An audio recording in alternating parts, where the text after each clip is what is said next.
2월 13일 목요일 스타트 브리핑 시작합니다. 먼저 동아일보입니다. 자신이 다니던 초등학교 교사가 휘두른 흉기에 숨진 8살 김하늘 양. 돌봄 교실을 나와 홀로 걸어가던 중 끔찍한 너무나 가슴 아픈 일이 벌어졌습니다. 이번 사건을 계기로 초등학생 하굣길엔 반드시 어른이 동행해야 한다는 목소리가 커지고 있는데요. 방과 후 돌봄 교사 1명이 31명을 관리하고 있고 또 보호자 동행 기가도 말뿐인 게 현실입니다. 서울 소재 5개 초등학교의 하굣길을 살펴봤습니다. 그런데 52명 중에 34명, 약 65%의 아이들이 어른 없이 혼자 또는 또래끼리 하교했습니다.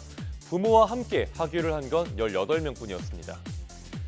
정규 수업이 끝나고 추가 수업을 듣거나 돌봄 교실을 이용하는 초등학생은 보호자와 함께 귀가를 하는 게 원칙입니다. 보호자가 없으면 대리자를 미리 지정해야 하고요.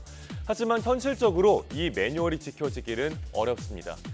또 돌봄 교사 1명이 31명을 관리하는 셈이라 늘봄학교 전담 인력도 부족합니다. 1인당 10.7개 학교를 맡는 학교 전담 경찰관도 인력이 부족하긴 마찬가지입니다. 맞벌이 부부가 늘어난 요즘 부모가 아동을 데리고 가는 걸 법적으로 의무화하는 건 사실상 불가능합니다. 그래도 하굣길 공백을 메울 대책 꼭 필요하겠죠. 신문은 노인 일자리 사업과 등하교 도우미를 연계하는 등의 대책이 필요하다는 전문가 조언도 함께 전했습니다. 하늘 양의 명복을 빌고요. 다시는 이런 사고가 없기를 바랍니다. 다음 경향신문입니다. 금값 요즘 사상 최고치 경신 중이죠. 천정부지로 뛰면서 골드바이 씨가 말랐습니다. 금은방에서도 금을 사기가 어려워서 하늘의 금딱인 상황입니다. 한국조폐공사는 주요 시중은행의 골드바 판매를 중단하기로 했습니다. 수급이 막힌 탓인데요. 이런 적은 이번이 처음입니다. 조폐공사에서 금을 공급받던 시중은행들은 골드바 판매 창구를 닫고 있습니다. 금 구하기가 하늘의 별 따기가 되다 보니 금 없는 금은방도 나오고 있습니다. 이런 금 품귀 현상, 트럼프 대통령발 글로벌 무역 전쟁의 영향입니다. 전 세계가 대표적인 안전자산인 금에 눈을 돌리는 중인데요. 지난 10일 국제 금값은 온스당 2,911달러로 역대 최고치였고요. 국내 판매가는 1g당 16만 원에 육박했습니다. 이런 금값 고공행진은 당분간 계속될 전망입니다. 온스당 3,000달러를 넘어서는 금값 상승 랠리가 장기화될 걸로 보입니다. 마지막 기사 보겠습니다. 지난해 20대 월급이 전 연령 가운데 가장 적게 올랐다고 합니다. 임금 상승률이 1.6%로 7080 세대보다도 낮았는데요.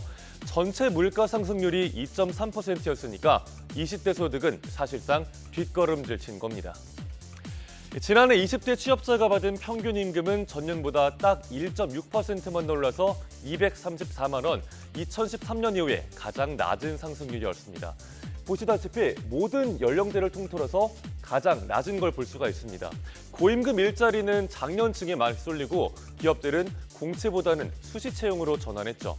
양질의 일자리가 줄어들면서 20대 취준생들이 발 디딜 자리가 줄어들고 있다는 분석이 나옵니다. 이번엔 지난해 업종별 20대 취업자 수를 보겠습니다. 제조업에서는 4만 명 가까이가 줄어서요. 이제 60대 취업자가 20대보다 많아졌습니다. 숙박과 음식점 업에서만 20대 취업자가 늘어났죠. 초단시간 근로, 쪼개기 근로가 늘어나면서 20대들의 임금은 직격탄을 맞았습니다. 60대 취업자와 20대 취업자의 월급 격차도 월 평균 17만 원으로 더 벌어졌습니다. 날씨뿐만 아니라 고용시장에도 한파가 들이닥치면서 그냥 쉰 청년도 39만 명, 역대 가장 많습니다. 한창 일해야 할 20대들이 취업하지 못하면 결국 나라 경제에는 부메랑으로 돌아올 겁니다. 청년들의 눈물을 닦아줄 고용정책과 양질의 일자리가 필요해 보입니다. 2월 13일 아침 신문 살펴봤습니다. 지금까지 스타트 브리핑이었습니다.